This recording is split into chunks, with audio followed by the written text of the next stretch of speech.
हाँ मैम वही प्रॉब्लम। ठीक है,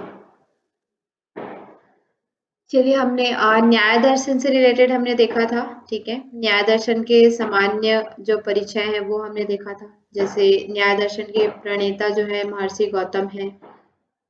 ये वाला जो क्वेश्चन है आपका कल आया हुआ था, याद है किसी को? किया था ना आप लोगों ने पेपर? जी, ये वाला ये क्वेश्चन शायद गलत भी हुआ है मेरा। हाँ आप जी, ये था। ठीक है, नहीं, ये सही हो गया था, वो अक्षपाद सही गौतम है। ऋषि। जी जी जी ये क्वेश्चन आया हुआ था और जी, जो ये भी सही मैंने हुआ था। क्वेश्चन दिए हुए थे वो सारे प्रीवियस ईयर क्वेश्चन थे। ठीक है, मैंने अपने से कोई क्वेश्चन नहीं बनाया था। जो जी अभी तक आपके क्वेश्चन आए हुए थे वही क्वेश्चन थे, तो आप लोग देख सकते हैं कि कैसा क्वेश्चन आता है। तो इसलिए अभी से पढ़ना चालू कर दीजिए अगर आप लोग को अच्छे नंबर लाना है तो। नेक्स्ट यही सारी चीजें कभी पूछा जाता है कि उनके नाम क्या थे, या नेक्स्ट कभी पूछा जा सकता है कि दर्शन का अन्य नाम क्या है। ठीक है, जैसे कि यहाँ पे दिखा था हम लोगों ने आन्वीक्षिकी, तर्क शास्त्र, प्रमाण शास्त्र, वाद्य विद्या, इस तरह से भी दर्शन के नाम यहाँ पे बताए गए। कभी कभी आपको पूछा जा सकता है कि आधार ग्रंथ क्या है, तो न्याय सूत्र इसका आधार ग्रंथ हमने देखा था। फिर हमने ये भी देखा था कि न्याय दर्शन के दो भेद यहाँ पे बताए गए थे, नव्य न्याय और प्राचीन न्याय। ठीक है, प्राचीन न्याय जो हम देख रहे हैं अभी, तर्क शास्त्र जिसे हम कहते हैं, तत्व शास्त्र जिसमें गौतम जी के द्वारा लिखा हुआ है, जो हम न्याय सूत्र देखते हैं। दूसरा एक तर्क शास्त्र भी है इसका, जो किन्होंने लिखा है, गंगेश उपाध्याय का तत्व चिंतामणि जो है वो नव्य न्याय के अंतर्गत आता है। ठीक है, फिर हमने न्याय के अर्थ, परिभाषा, ये सब देखा था। यहाँ पे प्रमाण विचार के विषय में हमने देखा था। ठीक है, और प्रमाण विचार में हमने प्रत्यक्ष प्रमाण, उपमान और शब्द प्रमाण पढ़ लिया था। ठीक है, इनके अंदर जो भेद है, जी, अनुमान प्रमाण बताता। लौकिक प्रत्यक्ष जो है, लौकिक प्रत्यक्ष में बाह्य और आंतरिक बता सकते हैं, बाह्य में क्या आता है और आंतरिक में क्या आता है?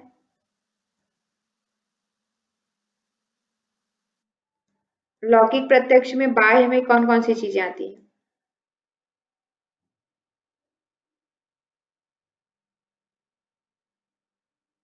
नहीं पता है? नहीं।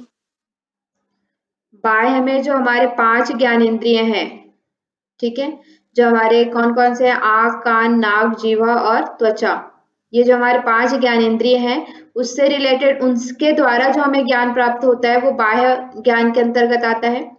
और आंतरिक ज्ञान में जो हमारा, इसे मानस भी कहते हैं, मन के द्वारा जो हमें ज्ञान प्राप्त होता है, जैसे सुख, दुख, ईर्षा, द्वेष, राग, अनुराग, ये जो चीजें हैं वो हमारी कहाँ से आती है? आंतरिक ज्ञान के अंतर्गत आती है।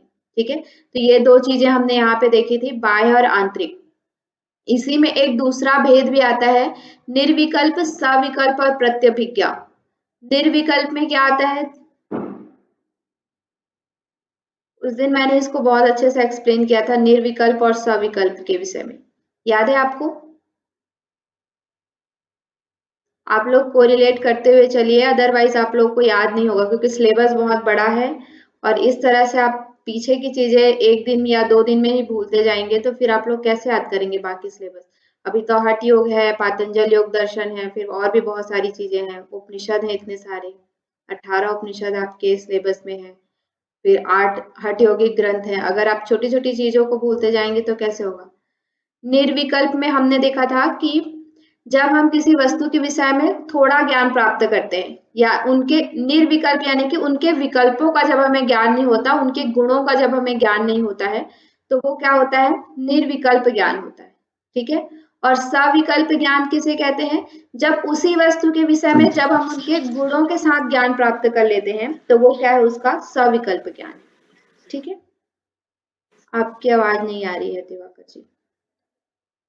नेक्स्ट, नहीं, मेरे को याद आ गया था अभी, मैं वही बोलना चाह रहा था। आपने अच्छे से समझाया था किसी एग्जांपल देके। जैसे हमने किसी को सब निर्विकल्प, हम दूर से किसी के विषय में जानते हैं, हाँ और साविकल्प जब हम साथ में रहने लगते हैं तो उनके सारे गुण वगैरह हमें पता चल जाता है, वो साविकल्प। ठीक है, मतलब ऐसे जब आपने हम किसी एग्जांपल दिया वस्तु था, के वो याद विषय में आया थोड़ा मुझे। ज्ञान प्राप्त करते हैं तो वो उसका निर्विकल्प ज्ञान हुआ, और उसी वस्तु के विषय में जब हमें पूरी तरह से ज्ञान हो जाता है, उनके गुणों अवगुणों इत्यादि का जब हमें ज्ञान हो जाता है, तो वही क्या हो जाता है? सविकल्प ज्ञान हो जाता है उसी वस्तु के विषय में। ठीक है, फिर उसके बाद हमने प्रत्यभिज्ञा देखा था। प्रत्यभिज्ञा पता है क्या है? प्रत्यभिज्ञा आपने बताया था संपूर्ण ज्ञान, मतलब किसी विषय का सारा ज्ञान जब हमें हो जाता है। नहीं, प्रत्यभिज्ञा मतलब होता है भूत। अगर आपने किसी से पहले किसी चीज को देखा है, जैसे सेब को आपने पहले देखा है, दूसरी बार जब आप उसको देखेंगे तो आपको याद आ जाएगा कि हाँ ये सेब है, तो वो क्या है, आपकी प्रत्यभिज्ञा है। ठीक है, जब हम जी जी किसी जी। वस्तु के विषय में जानते हैं और उसे दोबारा जब हम उसे देखते हैं या उससे हम परिचित होते हैं, तो हमें पता चल जाता है कि हाँ ये वही वस्तु है या वही इंसान है, तो वो हमारी क्या होती है, प्रत्यभिज्ञा होती है। ठीक है, तो ये सब हमने देखा था। सामान्य लक्षणा क्या जी है, ज्ञान लक्षणा क्या है, योगज क्या है, ये सारी चीजें हमने देखा था। ठीक है, अगर आप लोग को याद नहीं है तो इसको रिवाइज करिए, अदरवाइज दोबारा से वीडियो जाके देखिए। फिर हमने शब्द जी। प्रमाण से रिलेटेड भी चीजें देखी थी, और उपमान का भी शब्द उपमान प्रमाण भी हमने देखा था कि उपमान क्या होता है और शब्द प्रमाण क्या होता है। शब्द प्रमाण में हमने दृष्टार्थ और अदृष्टार्थ, याद है, दृष्टार्थ और अदृष्टार्थ।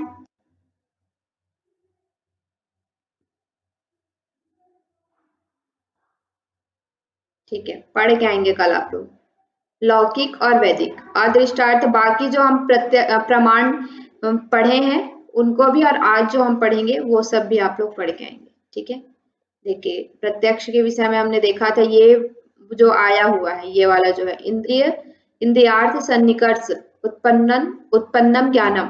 ठीक है, इंद्रिय और उसके अर्थ का जब सन्निकर्ष के द्वारा हमें जो ज्ञान प्राप्त होता है वो क्या है, प्रत्यक्ष ज्ञान है, ऐसा हमने पढ़ा था। फिर लौकिक और वैदिक पढ़ा था, सॉरी लौकिक और अलौकिक पढ़ा था। उसी में फिर हमने उपमान और उपमान प्रमाण देखा था कि क्या होता है उपमान प्रमाण। फिर हमने आप्त यानी कि शब्द प्रमाण या आगम प्रमाण, इसी को आप्त वचन भी कहते हैं, तो ये भी हमने उस दिन देख लिया था। ठीक है, आप्त वचन के अंतर्गत हमारे दो आते हैं, दृष्टार्थ और अदृष्टार्थ, और दूसरा आता है इसमें वैदिक और लौकिक, तो इनके विषय में हमने उस दिन अच्छे से देखा था। नेक्स्ट आज हम देखने वाले हैं अनुमान प्रमाण। ठीक है, तीन न्याय में कितने प्रमाण हैं?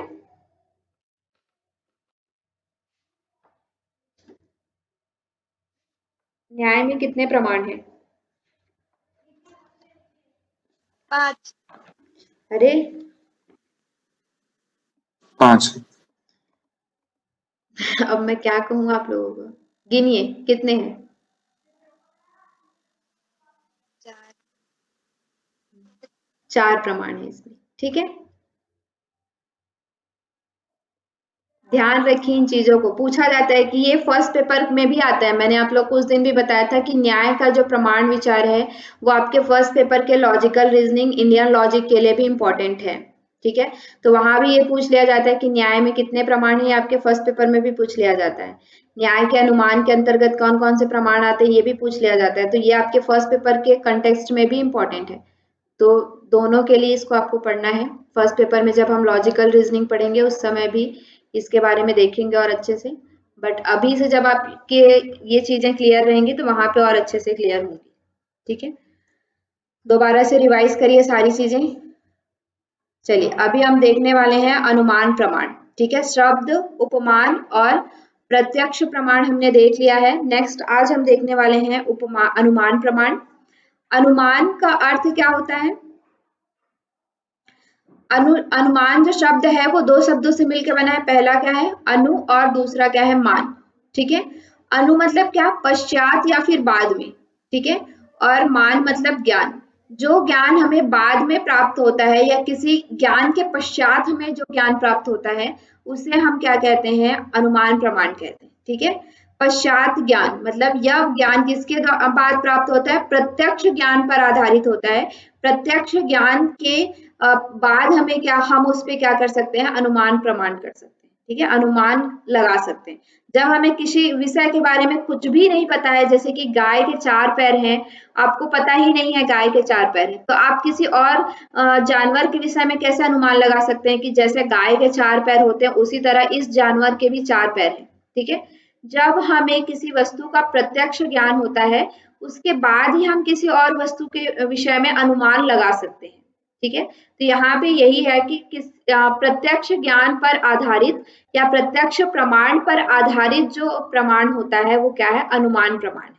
ठीक है, इसकी परिभाषा में भी यही कहते हैं तत्पूर्वकम, यानी कि उसके पूर्व ज्ञान के पश्चात, किसी पूर्व ज्ञान के पश्चात होने वाला जो ज्ञान है वो क्या है, अनुमान है। ठीक है, किसी पूर्व ज्ञान या पहले से जो आपका ज्ञान है उसके बाद जब आपको कोई ज्ञान प्राप्त होता है या उसके आधार पर जब आपको कोई ज्ञान प्राप्त होता है तो वह क्या है, अनुमान प्रमाण है, अनुमान है। ठीक है, जैसे सुबह सभी जगह पानी देखकर, सुबह जब आप सभी जगह पानी देखते हैं तो पता करते हैं प्रत्यक्ष करके कि रात में बारिश हुई होगी, तो ये क्या है, अनुमान है। एक आपने प्रत्यक्ष प्रमाण देखा, उसके आधार पर आप क्या कर रहे हैं, एक अनुमान लगा रहे हैं कि शायद रात में बारिश हुई होगी। तो ये क्या है, आपका किसी प्रत्यक्ष ज्ञान को देख करके आप उसके आधार पर कोई अनुमान लगाते हैं तो वो क्या है, अनुमान प्रमाण है। ठीक है, चलिए, तो इसके हमने देखे थे शुरू में ही कि इसके 3 तरह के इसको विभाजित किया गया है। एक तो प्राचीन न्याय के अकॉर्डिंग, दूसरा नव्य न्याय के अकॉर्डिंग, और तीसरा जो है आपके मनोवैज्ञानिक आधार पर। ठीक है, तो पहला हमारा क्या है, प्राचीन न्याय के अकॉर्डिंग। प्राचीन न्याय का क्या है, तत्वशास्त्र, जिसे गौतम जी ने लिखा है। ठीक है, प्राचीन न्याय तत्वशास्त्र जिसे गौतम जी ने लिखा है। तो न्याय सूत्र जो है उसको हम लोग क्या बोलते हैं, प्राचीन न्याय बोलते हैं। तो प्राचीन न्याय के आधार पर ये 3 तरह से विभाजित किया गया इसे, पूर्ववत अनुमान, शेषवत अनुमान और सामान्यतो दृष्ट अनुमान। ठीक है, तो पहला क्या है, पूर्ववत अनुमान। पूर्ववत अनुमान क्या होता है, नाम देखिए 2 वर्ड से बना है, पूर्व और वत। तो पूर्व मतलब पहले, ठीक है, पहले कोई चीज होती है उसके अनुसार पर हम क्या करते हैं, उसका अनुमान लगाते हैं। ठीक है, कारण को देख करके कार्य का अनुमान, कार्य कारण पता है ना आप लोग को,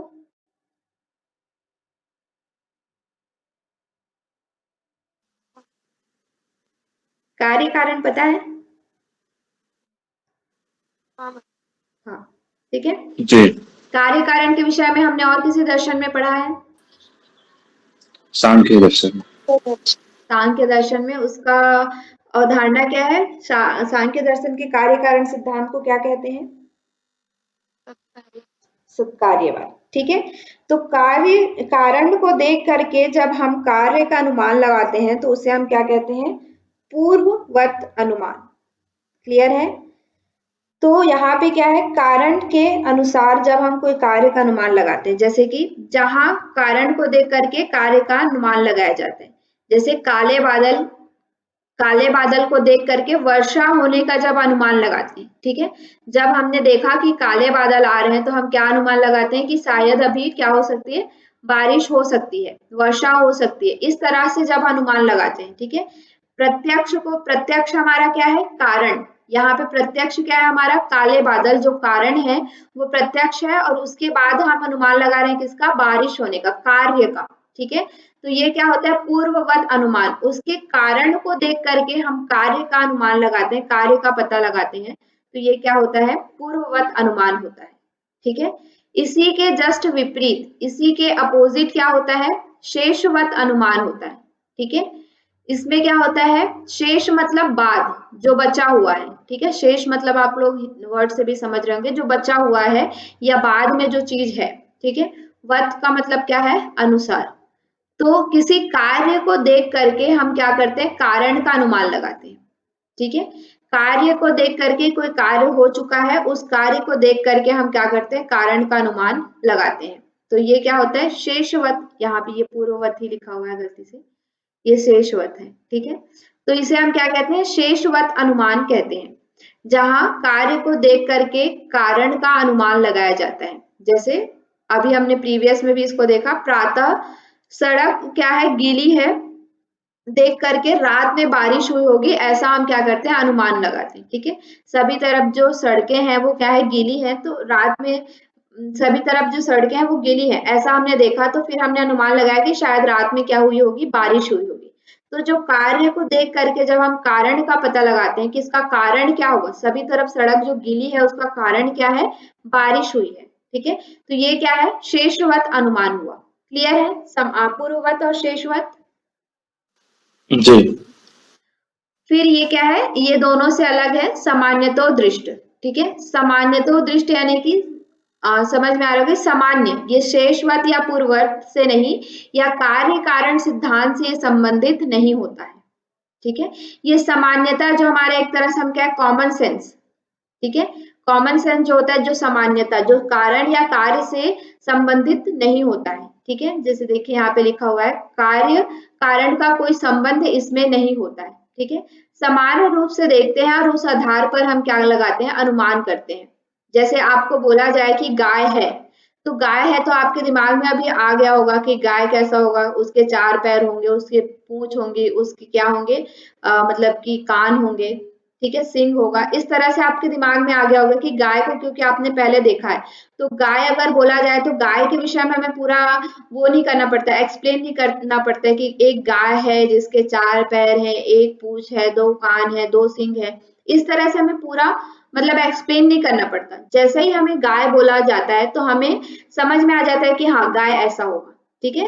जैसे आपको यहाँ पे लिखा हुआ है, देखिए बगुला, बगुला बोला जाता है तो आपको ये नहीं बताया जाता है कि बगुला सफेद है, उसके 2 पैर हैं, वो पानी के पास रहता है, इस तरह से नहीं बताया जाता, ठीक है। मतलब बगुला बोले मतलब उनकी क्या, उनके कैरेक्टरिस्टिक या उनके गुणों का आपको क्या हो जाता है, भान हो जाता है कि ये ऐसा होगा। जैसे सेब बोला तो सेब का हमें पता चल जाता है कि क्या है, वो लाल होगा, ठीक है। उसके अंदर कैसा होगा, उसका अंदर सफेद होगा जब काटेंगे तो। तो जब हमको सेब बोला जाता है तो हमें सामान्यता, हमारा कॉमन सेंस जो होता है, क्योंकि हमने इन चीजों को पहले देखा हुआ है, तो हमें उनके विषय में पता चल जाता है। तो ये क्या है, सामान्यतो दृष्ट अनुमान। क्लियर है। जो ही बगुलों के बारे में सुनते हैं तो उसके सफेद होने का हमें क्या हो जाता है, ज्ञान, मतलब कि उसके गुण का हमें क्या हो जाता है, ज्ञान हो जाता है, ठीक है। तो ये है हमारा प्राचीन न्याय के अनुसार इसके 3 भेद बताए गए हैं, पूर्ववत, शेषवत और सामान्यतो दृष्ट, ठीक है। क्लियर है ना ये तीनों। मैम थोड़ा सा वो बता दीजिए, तीसरा वाला थोड़ा सा एक बार और। अच्छा ठीक है। सामान्यतो दृष्ट मतलब क्या है, सामान्य, सामान्य मतलब कि ना ये कार्य कारण, जैसे हमने शेषवत और पूर्ववत को पढ़ा तो उसमें क्या था, कार्य कारण का एक संबंध था, है ना। जब ये कार्य होगा तो ऐसा कारण होगा, मतलब कि काले बादल होंगे तो बारिश होगी, सड़क गीली है तो क्या है, बारिश हुई है। इस तरह का एक, उन दोनों में दो जो कार्य हैं उसमें एक संबंध है, लेकिन इसमें कोई संबंध नहीं है, ठीक है। मतलब कि बगुला है तो सफेद होगा, गाय है तो काला होगा, इस तरह का कोई संबंध नहीं है, ठीक है। मतलब कि वो नॉर्मली सामान्यता हर जगह वो ऐसा होता है। जैसे कि हम ऐसा थोड़ी कहते हैं कि यूपी का बगुला है तो वो काला होगा, दिल्ली का है तो वो सफेद होगा। इस तरह से उसमें कोई कार्य कारण मतलब संबंध नहीं होता है, वो हर जगह सामान्य होता है, ठीक है। जैसे इंसान के विषय में बोला जाए, अगर हम आपका नाम लें तो हमें नाम लेंगे तो ऐसा नहीं बोलना पड़ेगा कि देव जो है उनके 2 पैर हैं, 2 हाथ हैं, 2 कान हैं, इस तरह से नहीं बोलना पड़ेगा, वो सामान्य है। अगर हम किसी इंसान का नाम ले रहे हैं तो वो सामान्यता वैसा ही होगा जैसा कि एक इंसान का स्ट्रक्चर होता है, ठीक है। तो जो सामान्यतो दृष्ट जो हर जगह सामान्य रहता है या उनके सामान्य गुण रहते हैं, तो उनको हम क्या कहते हैं, सामान्यतो दृष्ट अनुमान कहते हैं। क्लियर है। जी, मतलब कि हम किसी भी जो चीज हमने पहले से, हमें जिस चीज का ज्ञान है और कभी भी उसके विषय में कुछ कोई कह रहा है तो हम अनुमान लगा लेते हैं कि वो कैसा होगा। हाँ मतलब गाय के विषय में किसी ने कहा तो गाय ब्रह्मांड की कहीं भी हो, मतलब गाय का मतलब गाय के जैसा, है ना। हाँ वही। या बगुले के विषय में आपने लिखा तो मतलब बगुला कहीं का भी हो, बगुला वैसा ही होगा, मतलब उसमें कुछ, यस। क्योंकि हमें उसका सामान्य ज्ञान है। थोड़ा बहुत। सामान्य मतलब उसका ज्ञान है, तो उसके विषय में हमें पूरा मतलब एक्सप्लेन नहीं करना पड़ता, हमें ये बोला जाता है थोड़ा से में भी हम समझ जाते हैं। हाँ, तो वो हमारा सामान्य ज्ञान जी है, जी ठीक है, जिसके विषय में हमें पूर्व जी से जी हमें उसका ज्ञान है। बगुला का हमें ज्ञान है, ठीक है, कि बगुला है वो सफेद रहता है, ये पूर्व में कभी हमें शुरू कभी ना कभी तो हमें बताया गया होगा कि बगुला जो है वो सफेद होता है, उसके 2 पैर होते हैं। ये कभी ना कभी हमें डिटेल में स्ट्रक्चर दिया गया होगा। गाय जो है उसके और 4 उसको पैर हम होते देख के फिर अनुमान लगा लेते हैं कि ये बगुला है। तो वो हर बार हमें बताना नहीं पड़ता है कि बगुला सफेद जी होता है, 2 पैर होते हैं। तो ये हमारे एक सामान्य ज्ञान, कॉमन सेंस जिसे हम कहते हैं, ठीक है। ओके तो जी उसका वो क्या है, जी वो सामान्य तो दृष्ट अनुमान है। क्लियर? जी धन्यवाद जी। चलिए नेक्स्ट हमारा होता है नव्य न्याय के अकॉर्डिंग। ये था जो हमारा प्राचीन न्याय के अकॉर्डिंग था। दूसरा जो यहाँ पे अनुमान को 3 अलग अलग डिवाइड में फिर किया जाता है नव्य न्याय के अकॉर्डिंग, ठीक है। नव्य न्याय मतलब कि ये किन्होंने लिखा है, तर्क शास्त्र में गंगेश उपाध्याय जी जो है उनके अकॉर्डिंग नव्य न्याय दिया गया है, ठीक है। तो नव्य न्याय के अकॉर्डिंग यहाँ पे भी 3 बताए गए हैं, केवल अन्वयी, केवल व्यतिरेकी और अन्वय व्यतिरेकी, ठीक है। तो यहाँ पे 2 वर्ड है, देखिए, अन्वय और दूसरा क्या है, व्यतिरेक, ठीक है। पहला क्या है, अन्वय, और दूसरा क्या है, व्यतिरेक। तो अन्वय हम किसे कहते हैं, पॉजिटिव सेंस, किसी भी चीज का पॉजिटिव एग्जाम्पल देकर सकारात्मक तरह से हम उसे समझाते हैं, ठीक है। किसी और व्यतिरेक का मतलब क्या है, बेसिकली नेगेटिव, ठीक है। इसमें क्या है, पॉजिटिव है, इस अन्वय यानी कि पॉजिटिव और व्यतिरेक यानी कि नेगेटिव, ठीक है। तो इसी को आप लोग एक बार ध्यान में रखिएगा। तो ये क्या है, केवल अन्वय यानी कि केवल पॉजिटिव, ठीक है। केवल अन्वय यानी कि क्या है, केवल पॉजिटिव, मतलब कि सिर्फ सकारात्मक तरह से जब हम इसे समझाते हैं। जब व्याप्ति की स्थापना, व्याप्ति मतलब कि किसी चीज को हम स्थापित करना चाह रहे हैं, किसी चीज को हम प्रूफ करना चाह रहे हैं, ठीक है। कोई स्टेटमेंट है, व्याप्ति मतलब कोई स्टेटमेंट है जिसे हम प्रूफ करना चाह रहे हैं, की स्थापना भावात्मक यानी कि पॉजिटिव उदाहरणों से, ठीक है, सकारात्मक उदाहरणों से होती है। जब किसी स्टेटमेंट या किसी चीज की स्थापना भावात्मक यानी कि पॉजिटिव उदाहरणों से होती है, ठीक है, सकारात्मक उदाहरणों से होती है, तब उस अनुमान को क्या कहते हैं, केवल अन्वयी कहते हैं, ठीक है। जब किसी स्टेटमेंट की स्थापना या किसी स्टेटमेंट को प्रूफ करना है, हमें कैसे प्रूफ करना है, सकारात्मक उदाहरणों से, तब उसे हम क्या कहते हैं, केवल अन्वयी कहते हैं, ठीक है। अन्वय यानी कि पॉजिटिव। जैसे कि देखिए, सभी जानने वाले पदार्थ क्या होते हैं, नामधारी होते हैं, मतलब कि जिस भी विषय में हम जानते हैं वो सभी का क्या होता है, कुछ ना कुछ नाम होता है, ठीक है।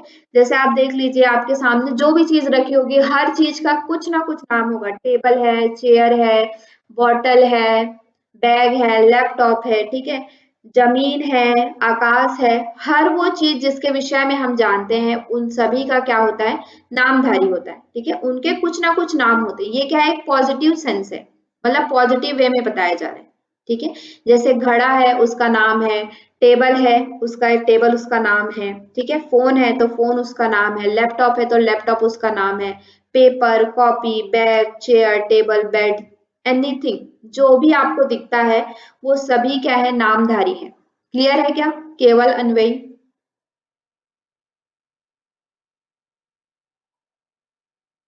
जी मतलब जो कुछ भी हमें दिख रहा है और सकारात्मक है ना, तो वो ये खाली केवल मतलब पॉजिटिव। ये खाली उदाहरण है आपका कि जो भी दिखता है उसके पदार्थ जी के नाम होते हैं। ये उदाहरण है, मतलब जिसको हम क्या कह रहे हैं, पॉजिटिव वे में समझा रहे हैं, इसमें कुछ भी नेगेटिव नहीं है, ठीक है।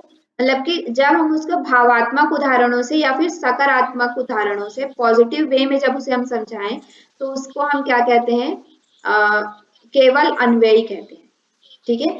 जब कोई भी एग्जाम्पल को या किसी भी चीज को या कोई चीज को आपको प्रूव करना है, उसको आप पॉजिटिव वे में या उसका मतलब कि सकारात्मक तर्क दे करके जब आप उसको समझा रहे हैं, तो वो क्या होगा, केवल अन्वयी होगा, ठीक है। जी उसके अपोजिट क्या है, केवल व्यतिरेकी। जिस अनुमान में व्याप्ति की स्थापना निषेधात्मक ठीक है। निषेधात्मक या फिर अभावात्मक भी कह सकते हैं, मतलब कि वहां पे उसको निषेध कर रहे हैं, मतलब कि उसको खंडित कर रहे हैं, या फिर अभाव यानी कि वो चीज वहां पे नहीं है ऐसा बता के भी जब हम उसको करते हैं या उस व्याप्ति की स्थापना करते हैं तो उसे हम क्या कहते हैं, केवल व्यतिरेकी कहा जाता है। ठीक है। जब किसी भी स्टेटमेंट को या किसी भी चीज को हमें प्रूफ करना है तो उस समय उसे निषेधात्मक तरह से, ठीक है, मतलब कि अपोजिट नेगेटिव वे में, जैसे कि मान लीजिए कहा जाए कि इस रूम में चेयर नहीं है, ठीक है, मतलब क्या हो रहा है कि चेयर जो है वो किसी और रूम में होगा, जैसे कि हमारे घर में होता है तो कहते हैं कि कोई हम पूछते हैं कि मेरा कॉपी कहाँ है, तो भाई या कोई बहन होता है वो बताते हैं कि कॉपी यहाँ पे नहीं है, इट मीन्स कहाँ है, वो किसी और जगह में है। मतलब कि निषेधात्मक रूप से जब हम उस चीज को प्रूफ करते हैं तो वो क्या होता है, केवल व्यतिरेकी होता है। समझ में आया क्या?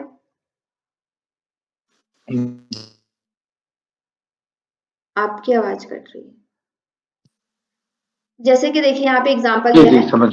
सभी आत्मा रहित वस्तुएं क्या है, चेतन रहित है। ठीक है। जो भी आत्मा रहित वस्तु है वो क्या है, चेतन रहित है, ऐसा कहा जा रहा है। ठीक है। जो भी आत्मा रहित वस्तु है वो चेतन रहित, जैसे कि हमारे पास क्या है, टेबल है, चेयर है, इन सभी में क्या है, आत्मा नहीं है, तो इसीलिए इसमें चैतन्य नहीं है। तो इसीलिए क्या है, जो भी जीव है उन सभी में क्या है, चैतन्य है, इसीलिए उसमें क्या है, आत्मा है। मतलब कि इसे अपोजिट तरह से प्रूफ किया गया कि पहले इसमें बताया गया कि किस में नहीं है। ठीक है। टेबल, चेयर, बेड, ठीक है, इन सब में क्या है, चैतन्यता नहीं है, इसलिए उसमें क्या है, आत्मा नहीं है। इसीलिए जो भी जीव है हमारे इस धरती पर, मानव है या किसी भी प्रकार के जीव है, उनमें क्या है, चैतन्यता यानी कि चेतनता है, यानी कि उनमें चलने फिरने, उठने बैठते या वो अपनी बुद्धि के द्वारा काम कर सकते हैं, किसी भी तरह का खाने पीने का जुगाड़ करते हैं, तो वो सब क्या, उनकी चैतन्यता है। तो इसीलिए जो भी जीव है उसमें चैतन्यता है, इसीलिए उसमें क्या है, आत्मा है। क्लियर है? केवल व्यतिरेकी।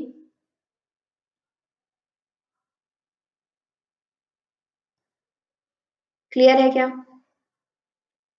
हाँ जी मैम, क्लियर है। ठीक है। ठीक है। मतलब बेसिकली क्या है, पॉजिटिव और नेगेटिव वे में समझाना। इसमें क्या है, इसमें पॉजिटिव वे में समझाया जा रहा है और इसमें क्या है, नेगेटिव वे में समझाया जा रहा है। ठीक है। नेगेटिव वे से उसे प्रूफ किया जा रहा है और इसमें पॉजिटिव वे से इसे प्रूफ किया जा रहा है। अब थर्ड आपका आता है अन्वय व्यतिरेकी। अन्वय व्यतिरेकी यानी कि पॉजिटिव एंड नेगेटिव दोनों तरह से जब उसे प्रूफ किया जाए, ठीक है, दोनों तरह से उस स्टेटमेंट को दे करके जब प्रूफ किया जाता है तो उसे हम क्या कहते हैं, अन्वय व्यतिरेकी कहते हैं। ठीक है। व्याप्ति की स्थापना अन्वय और व्यतिरेकी दोनों विधियों से हो हो उसे अन्वय व्यतिरेकी कहते हैं। ठीक है। या तो उसे हम अन्वय तरह से भी कह सकते हैं या फिर व्यतिरेकी से, या फिर दोनों तरह से। ठीक है। जिसमें क्या है, हम उसे पॉजिटिव वे से भी समझा सकते हैं, नेगेटिव वे से भी समझा सकते हैं, या फिर दोनों से जब हम उसे समझा सकते हैं तो वो क्या है, अन्वय व्यतिरेकी कहलाता है। जैसे कि यहाँ पे देखिए, जहां जहां आग है वहां वहां धुआं है। ठीक है। जहां जहां आग होता है वहां वहां पे धुआं होता है। या फिर ये भी कह सकते हैं कि जहां जहां आग नहीं रहता है वहां वहां धुआं नहीं रहता है। ठीक है। तो ये दोनों तरह से मतलब यहाँ पे मैम दोनों को इन्होंने ऐड कर दिया, मतलब इसमें केवल अन्वयी और केवल व्यतिरेकी को हाँ ऐड कर, एग्जाम्पल दे दिए समझाने के लिए। हाँ। जी। जब दोनों एक साथ हो जाता है, दोनों तरह से जब हम उसको समझा सकते हैं तो वो क्या है, अन्वय व्यतिरेकी है। केवल अन्वय तरह से या फिर केवल पॉजिटिव वे में जब हम किसी चीज को समझा सकते हैं या प्रूफ कर सकते हैं तो वो क्या होता है, केवल अन्वयी होता है।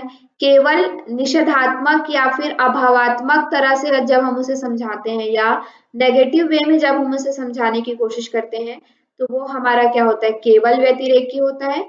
और अन्वय व्यतिरेकी में दोनों मिक्स हो जाते हैं। क्लियर है? हाँ जी। ओके। चलिए इसी में फिर आपका मनोवैज्ञानिक दृष्टि आता है अनुमान में ही। तो अनुमान में मनोवैज्ञानिक दृष्टि से क्या होता है आपका, दो तरह के होते हैं इसमें, स्वार्थानुमान और परार्थानुमान। इसके विषय में शायद आप लोग जानते भी होंगे, जानते हैं क्या, स्वार्थानुमान एंड परार्थानुमान?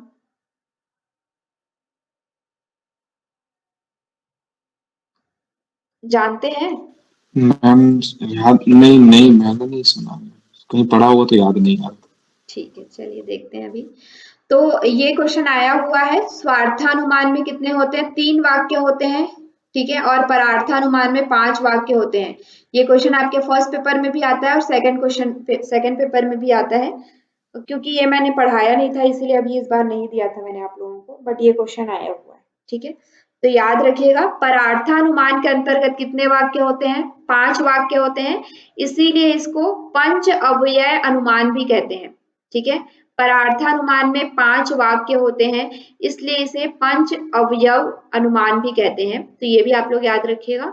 और नेक्स्ट आपका होता है स्वार्थानुमान, जिसमें 3 होते हैं, ठीक है। अब पहले हम ये समझ लेते हैं कि स्वार्थानुमान क्यों कहते हैं और परार्थानुमान क्यों कहते हैं, ठीक है। स्वार्थानुमान मतलब क्या है? स्वयं को समझाने के लिए जब हम कोई अनुमान करते हैं, जब हम कोई, मान लीजिए आप कहीं जा रहे हैं, ठीक है, आपने गाय को देखा, आप एक किसी गाय की तरह दूसरे प्राणी को देखा, लेकिन आपने गाय को पहले हुए देखा हुआ था, बट इस चीज को आपको किसी को समझाना नहीं है, खुद ही समझना है कि ये गाय जैसा कोई दूसरा प्राणी है। तो आप क्या बोलेंगे? पूरा उसको प्रूफ करने के लिए आप अपने लिए केवल 3 वर्ड ही बोलेंगे, ठीक है, 3 सेंटेंस ही बोलेंगे, ठीक है। तो ये क्या होता है? स्वार्थानुमान, मतलब कि स्वयं को समझाने के लिए, जब स्वयं के लिए हम कोई अनुमान करते हैं, स्वयं समझने के लिए, तो उसे हम क्या कहते हैं? स्वार्थानुमान कहते हैं, ठीक है। और परार्थ यानी कि जब हम किसी दूसरे को समझाना चाहते हैं किसी चीज को, ठीक है, कोई चीज हमने देखी, उसे हम किसी दूसरे को समझाना चाहते हैं, तो वो क्या होता है? परार्थानुमान होता है। पर के लिए, दूसरे के लिए जब हम कोई अनुमान कर रहे हैं या दूसरे को समझाने के लिए, बताने के लिए जब हम कोई अनुमान कर रहे हैं, तो वो क्या है? परार्थानुमान है। और स्वयं समझने के लिए कर रहे हैं तो वो स्वार्थानुमान है, ठीक है। तो देखिए, जब मानव स्वयं निजी ज्ञान की प्राप्ति के लिए अनुमान करता है, तब उसे क्या कहते हैं? स्वार्थानुमान कहते हैं, ठीक है। इसमें 3 ही वाक्य होता है, प्रतिज्ञा, हेतु या उदाहरण, ठीक है। ये 3 भी हो सकता है या फिर नीचे के 3 भी हो सकते हैं, उदाहरण, उपनयन और निगमन, ठीक है। तीनों में से या तो ये 3 हो सकता है, प्रतिज्ञा, हेतु या उदाहरण, या फिर उदाहरण, उपनयन, निगमन, ये 3 भी हो सकते हैं, ठीक है। क्लियर है ना ये? नहीं मैम, ये स्वार्थानुमान में 3 वाक्य, 3 प्रतिज्ञा, वाक्य हेतु और उदाहरण। उदाहरण, ये 3 भी हो सकते हैं, या फिर उदाहरण, उपनयन, निगमन, इन तीनों को भी ले सकते हैं, ठीक है। या तो जो परार्थानुमान में ऊपर के 3 वाक्य या फिर नीचे के 3 वाक्य स्वार्थानुमान में। देखिए, बेसिक हमारे पास 5 ही वाक्य होते हैं, तो स्वार्थानुमान में या तो आप ऊपर के 3 वाक्य ले सकते हैं, प्रतिज्ञा, हेतु, उदाहरण, या फिर नीचे के 3 वाक्य ले सकते हैं, उदाहरण, उपनयन या फिर निगमन। क्लियर? उपनयन, निगम, जी। या तो आप ऊपर के 3 वाक्य ले सकते हैं या फिर नीचे के 3 वाक्य ले सकते हैं। तो अभी मैंने यहाँ पे ऊपर के 3 वाक्य लिखे हैं, उनका मतलब भी वही है, जब आप परार्थ समझेंगे तो समझ में आ जाएगा। देखिए, प्रतिज्ञा मतलब क्या होता है? जिसको सिद्ध करना है वह वाक्य प्रतिज्ञा कहलाता है, ठीक है। जिस वाक्य को आपको सिद्ध करना है वह वाक्य क्या होता है? प्रतिज्ञा के अंतर्गत आता है। पहला देखिए, पहाड़ में आग है, इस वाक्य को आपको सिद्ध करना है कि पहाड़ में आग है। आपने देखा पहाड़ में, वहां पे आग है, ऐसा आपको पता चला, इस वाक्य को आपको सिद्ध करना है, ठीक है। तो उसको देखने के लिए हेतु मतलब उसका कारण क्या है, उसकी युक्ति क्या है, हेतु। इसको सिद्ध करने के लिए जिस युक्ति का सहारा लिया जाता है या जिस कारण का सहारा लिया जाता है, ठीक है। क्योंकि वहां पे धुआं है, पहाड़ में आपको आग नहीं दिख रहा है, पहाड़ में आपको क्या दिख रहा है? धुआं दिख रहा है, ठीक है। तो उसका कारण है, आग कहने का कारण क्या है? धुआं। समझ में आ रहा है ना? हेतु क्या है उसका? उसका कारण क्या है? धुआं। पहाड़ में हमें धुआं दिख रहा है, इसलिए हम कह रहे हैं कि पहाड़ में आग है, ठीक है। फिर उसी के बाद उसका उदाहरण क्या दे रहे हैं आप इसको प्रूफ करने के लिए?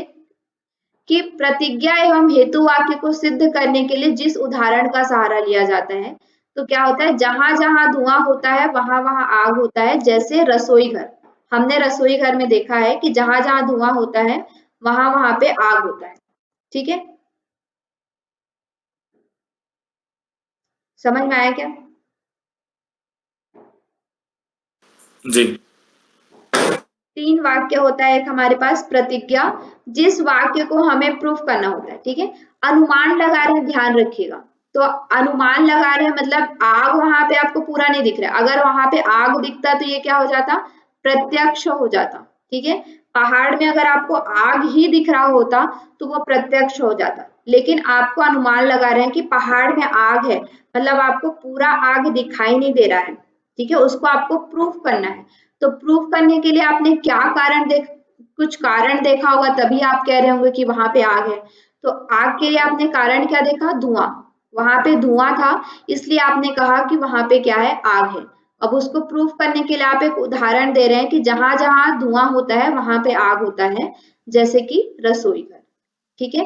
तो ये क्या है, आपका स्वार्थ अनुमान, इतने में आपको प्रूफ हो गया, आप अपने लिए प्रूफ कर रहे हैं, इसलिए 3 वाक्य में आपका प्रूफ हो गया कि हाँ वहां पे आग है। अब आपको आगे प्रूफ नहीं करना पड़ेगा, लेकिन क्योंकि आप दूसरे के लिए अनुमान लगा रहे हैं, ठीक है, परार्थ अनुमान कर रहे हैं, तो क्या होता है, जब दूसरे की शंका को दूर करने के लिए अनुमान का सहारा लेते हैं, जैसे कि यहाँ पे तो स्वार्थानुमान में क्या थे, केवल आप थे, लेकिन यहाँ पे मान लीजिए परार्था में आपका एक फ्रेंड भी है, वो भी आपके साथ बैठा हुआ है, और आप उनको दिखा रहे हैं कि देख वहां पे धुआं है और वहां पे आग है, तो उसको आपको प्रूफ करना है उन्हें, ठीक है, कि वहां पे आग है। तो कैसे प्रूफ करेंगे, प्रतिज्ञा बताएंगे पहले उनको कि पहाड़ में आग है, ऐसा आप उनको बताएंगे, ठीक है, कि पहाड़ में आग है, देख पहाड़ में आग है।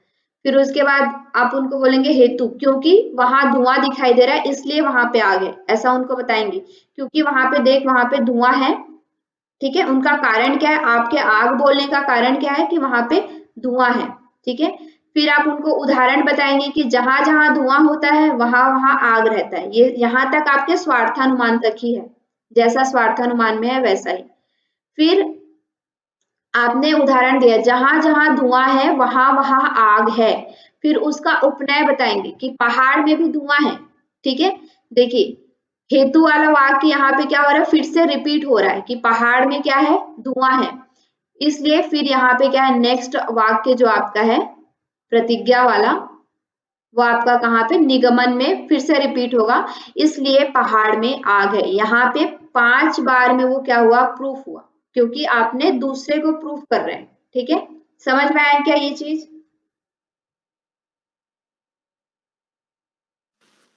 मतलब स्वार्थानुमान जो मुख्यतः हम दूसरों को समझा रहा है, सॉरी परार्थानुमान, हाँ परार्थानुमान। हाँ हाँ हाँ तो उसमें जो, इसमें तो हम खुद से समझ सकते हैं, प्रतिज्ञा मतलब पहाड़, एग्जाम्पल देके कि पहाड़ में आग है, और हेतु उसका हो गया धुआं, हम्म, कारण है ना, कारण और धुआं, उदाहरण मतलब जहां जहां धुआं होता है वहां वहां आग होती है। जैसे और रसोई घर परार्थानुमान में देखा उसमें, है आपने, उदाहरण देते हैं जी कि रसोई घर में धुआं देखा है, फिर जी उस, जी, हाँ पर परार्थानुमान में हम दूसरे को समझा रहे हैं, किसी दूसरे व्यक्ति को समझा रहे हैं, हम्म, तो उपनयन ये प्रतिज्ञा सेम हो गई, हेतु भी सेम हो गया, हाँ, उदाहरण मतलब भी सेम उसको हो गया। फिर से जैसे प्रूफ करना है आपको, इसलिए ऐसा है, इसलिए ऐसा है, दूसरे को समझा रहे हैं ना, तो वही चीज क्या जी है, जी यहाँ तक तो सेम रहेगी। फिर उसके बाद आप उसको क्या बोलेंगे, उपनय में इसलिए देख, फिर उसको वापस से दिखाएंगे कि यहाँ तक उदाहरण तक बता दिए, पहले तो आपने बताया कि आग है, फिर आपने बताया आग का कारण क्या है, धुआं है, फिर आपने उदाहरण दे दिया कि धुआं है, जहां जहां धुआं होता है वहां वहां आग होता है, यहाँ तक तो समझ में आ गया। फिर आप उसको दोबारा से पहाड़ में दिखाएंगे, देख कि वहां पे पहाड़ में धुआं है, ठीक है, इसलिए पहाड़ में आग है, ऐसा करके उसको क्या प्रूफ करेंगे पूरा, ठीक है। समझ में आया क्या? आपकी आवाज नहीं आ रही है।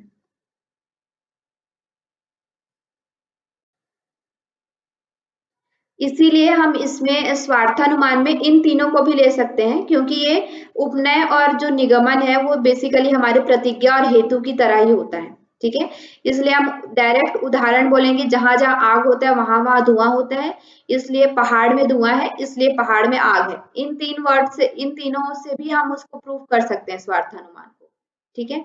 तो लास्ट 3 भी ले सकते हैं या फिर फर्स्ट 3 भी ले सकते हैं स्वार्थानुमान में, और परार्थानुमान में पूरे 5 रहेंगे, ठीक है। चलिए, तो ये आपके थे बेसिक अनुमान से रिलेटेड चीजें, अनुमान आपकी क्या क्या है। उसके बाद इसमें कुछ और चीजें आती हैं। न्याय दर्शन में 16 पदार्थ के विषय में बताया जाता है कि 16 कौन कौन से पदार्थ हैं। ठीक है, तो इसके बारे में हम लोग थोड़ा सा देख लेते हैं क्या क्या है, बट इसमें से इतना आता है कि क्या क्या पदार्थ हैं। कभी कभी देखिए, क्योंकि अभी क्वेश्चन ऐसा बनता जा रहा है, तो हो सकता है कि आपके इस तरह से भी क्वेश्चन आए कि 16 पदार्थों में क्या है क्या नहीं है, ऐसा भी क्वेश्चन आ सकता है अब। ठीक है, पहले अभी तक तो ऐसा क्वेश्चन नहीं बना है, लेकिन क्योंकि डीप में क्वेश्चन पूछा जा रहा है अब, तो हो सकता है कि आगे ऐसा क्वेश्चन बन जाए कि 16 पदार्थ के अंतर्गत कौन कौन सी चीजें आती हैं और कौन सी चीजें नहीं आती हैं। तो देख लेते हैं। पहला आता है आपका प्रमाण। तो प्रमाण अभी तक जो हम पढ़ रहे थे, ठीक है, 4 तरह के प्रमाण थे। कौन कौन से प्रमाण थे?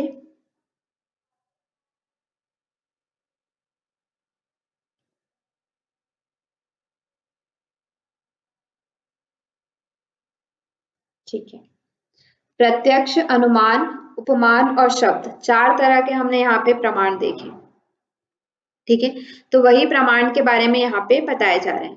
नेक्स्ट आपका आता है प्रमेय। प्रमेय का मतलब होता है ज्ञान के विषय को क्या कहा जाता है? प्रमेय कहा जाता है। जिस भी विषय का हम ज्ञान प्राप्त करते हैं, ठीक है, प्रमाण के द्वारा जिस भी विषय का हम ज्ञान प्राप्त करते हैं, शब्द प्रमाण, अनुमान प्रमाण, उपमा प्रमाण, ठीक है, या फिर प्रत्यक्ष प्रमाण, जिस भी प्रमाण के द्वारा जिस भी विषय का हम ज्ञान प्राप्त करते हैं, तो विषय क्या कहलाते हैं? प्रमेय कहलाते हैं। ठीक है, नेक्स्ट इसके बाद 16 पदार्थ में आता है संशय। तो संशय में आता है कि मन की अनिश्चित अवस्था, जिसमें कि 2 या 2 के अधिक के बीच में क्या रहता है? जैसे संशय रहता है, हमें भ्रम रहता है कि हाँ ये होगा, मतलब कि एक हमारे अंदर द्वंद्व की जो स्थिति रहती है, ठीक है, उसे हम क्या कहते हैं? संशय कहते हैं। उसके बाद आपका क्या आता है? प्रयोजन आता है। प्रयोजन में क्या होता है कि सॉरी मैम, मेरा थोड़ा नेटवर्क डिस्कनेक्ट हो गया। Okay, no problem. मतलब कि उसके बाद फोर्थ आपका क्या है? यही हुआ है प्रयोजन। ना आगे? सॉरी हाँ, मतलब मैम, वहीं तक अभी हम परार्थ अनुमान तक ही हुआ था ना? हाँ, स्वार्थ और परार्थ हो गया। उसके बाद ये देख रहे हैं हम न्याय दर्शन के 16 पदार्थ हैं। ठीक है, तो 16 पदार्थ में तो जी जी अभी हमने पहले जी। देखा, हो अभी तक नहीं पूछा गया, लेकिन हो सकता है आगे की पूछा जा सके कि 16 पदार्थ में कौन से पदार्थ आते हैं, कौन से नहीं आते हैं, तो इनको आप लोग याद रखिएगा। तो प्रमाण तो वही है जी कि जी 4 प्रमाण हमने देखा, शब्द, अनुमान, प्रत्यक्ष और उपमान। उसके बाद प्रमेय देखा हमने। प्रमेय मतलब क्या होता है कि प्रमाण के द्वारा जिस विषय का हमें ज्ञान होता है, उसे हम क्या कहते हैं? प्रमेय कहते हैं। ठीक है, संशय मतलब क्या होता है? द्वंद्व की स्थिति, जैसे कि हमें किसी चीज में संशय होता है कि हाँ ये हो सकता है, नहीं हो सकता, ठीक है, कहीं पे हमारा होगा नहीं होगा, ये जो द्वंद्व की स्थिति हमारे अंदर बनी रहती है, उसे हम क्या कहते हैं? संशय कहते हैं। ठीक है, फिर आपका क्या आता है? प्रयोजन। प्रयोजन मतलब क्या होता है कि किसी वस्तु को प्राप्त करने के लिए जब कोई हम कार्य करते हैं, ठीक है, कोई वस्तु हमें प्राप्त करना है, उस मतलब हमारी इच्छा होती है कि इस वस्तु को हम प्राप्त करें, तो उस वस्तु को प्राप्त करने के लिए जब हम कोई कार्य करते हैं, तो उसे हम क्या कहते हैं? प्रयोजन कहते हैं। ठीक है, दृष्टांत मतलब क्या होता है? उदाहरण। ठीक है, दृष्टांत देते हैं ना हम, कभी कभी उदाहरण देते हैं कि हाँ ये मैंने देखा है। ठीक है, तो ये जो मैम एक बार प्रयोजन बताइए। प्रयोजन मतलब कि किसी वस्तु को प्राप्त करने के लिए मैम जो हम प्रयोजन कार्य करते हैं। आपको आवाज नहीं आ रही है क्या? किसी वस्तु को प्राप्त करने के लिए जब कोई हम कार्य करते हैं, तो उसे प्रयोजन कहते हैं। ठीक है, दृष्टांत मतलब क्या होता है? उदाहरण। दृष्टांत मतलब उदाहरण, किसी चीज को बताने के लिए हम अलग अलग तरह के, जैसे हम प्रीवियस में अभी यहाँ पे हमने पढ़ा, ठीक है, तो ये जो उदाहरण दे रहे हैं, जहां जहां धुआं होता है वहां वहां आग होती है। ठीक है, ये क्या है? एक दृष्टांत दे रहे हैं हम, उनको उदाहरण दे के समझा रहे हैं उस चीज को। ठीक है, तो ये हमारा क्या होता है? दृष्टांत होता है। सिद्धांत मतलब क्या होता है? अलग अलग तरह के सिद्धांत हमारे मतलब कि बने होते हैं। ठीक है, जैसे कि हमें साइंस के क्षेत्र में जाना है, तो वहां पे अलग अलग तरह के सिद्धांत, प्रिंसिपल्स बने हैं। वैसे ही हमें योग के क्षेत्र में जाना है, तो उसमें भी अलग अलग तरह के सिद्धांत हैं। ठीक है, तो किसी भी क्षेत्र में अगर हमें आगे बढ़ना है, उस क्षेत्र में जाना है, तो उस क्षेत्र के क्या क्या सिद्धांत है, क्या क्या प्रिंसिपल्स हैं। जैसे कि हमारा क्या है, योग में हम देखें तो क्या है, उसमें आसन है, प्राणायाम है, आसनों के क्या क्या लाभ हैं। फिर मुख्य सिद्धांत हमारा क्या है? मोक्ष को प्राप्त करना है। फिर उसी मोक्ष को प्राप्त करने के लिए क्या है, हर दर्शन अलग अलग तरह से बताता है। जैसे सांख्य दर्शन दुखों के विषय में बताता है, और न्याय दर्शन जो है वो प्रमाण को ज्यादा महत्व देता है, ठीक है। उसी तरह से जो हमारे बौद्ध दर्शन है वो अष्टांगिक मार्ग को महत्व देते हैं, ठीक है। तो एक सिद्धांत को प्राप्त करने के लिए अलग अलग तरह के हमारे पास मार्ग हो सकते हैं, लेकिन सिद्धांत क्या होता है, एक स्थापित होता है कि हमें इस सिद्धांत को प्राप्त करना है, ये हमारा ज्ञान का क्षेत्र है, ठीक है। तो उसे हम क्या कहते हैं, सिद्धांत कहते हैं।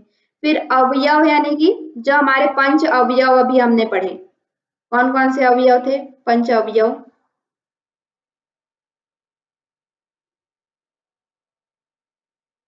पंच अवयव कौन ये उदाहरण, ये अभी जो पढ़ रहे थे। से बताइए। हाँ, उदाहरण से ही बोल रहे हैं, सीक्वेंस से बताइए बस।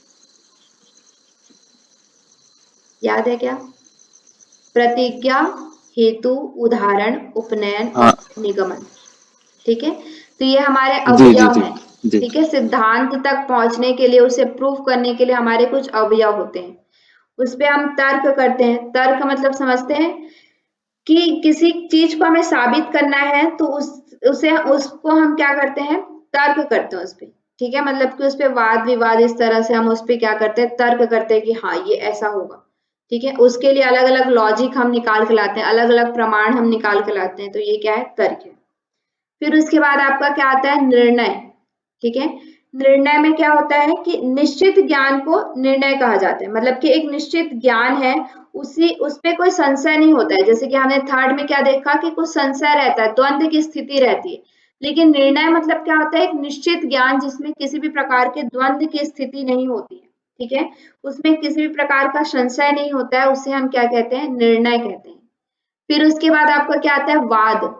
वाद का मतलब क्या होता है कि जो निर्णय है, जो ज्ञान है, निश्चित ज्ञान है, उस विचार को कहना, ठीक है, सभी प्रमाणों के साथ तर्कों की सहायता से जो विपक्षी है उसके निष्कर्ष को जब हम काटते हैं तो वो हमारा क्या होता है, वाद होता है।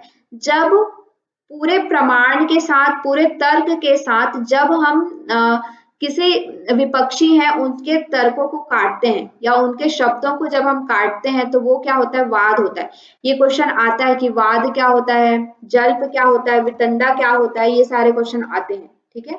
तो वाद क्या होता है कि जब कोई विपक्षी है, उस विपक्षी का हम क्या, पूरे तर्क के साथ, पूरे प्रमाणों के साथ जब हम उसकी बात को काटते हैं, तो वो क्या होता है, वाद होता है, ठीक है।